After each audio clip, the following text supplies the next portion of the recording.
कम से कम ताली भी होना चाहिए लास्ट भजन में।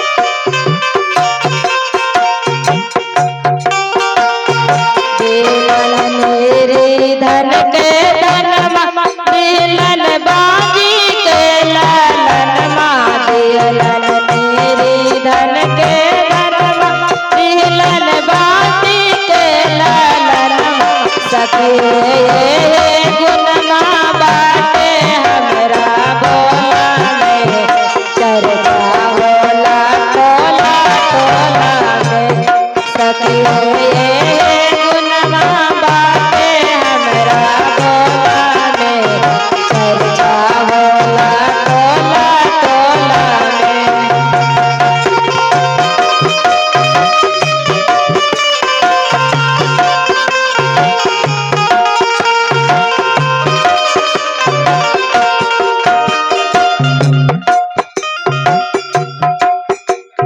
घोरा कौन गुनमा बाटे तोरा बोला में चर्चा होला टोला टोला में।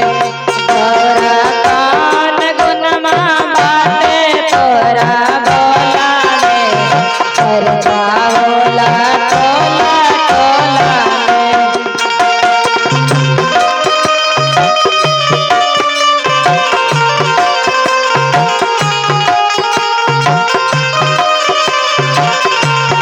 रहे बसहाते सवारी चंदा सोवे लाली लारी रहे बसहाते सवारी चंदा सोवे लाली लारी सखे गुनमा बाटे हमरा बोला में चर्चा होला टोला टोला में सखे गुनमा बाटे हमरा बोला में चर्चा होला टोला टोला में।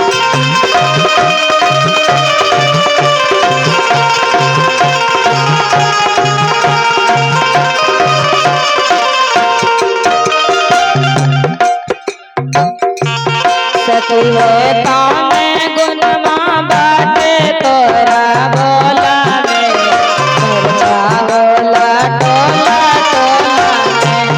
गौरा कान गुनमा बाटे तोरा बोला में चर्चा होला टोला टोला में।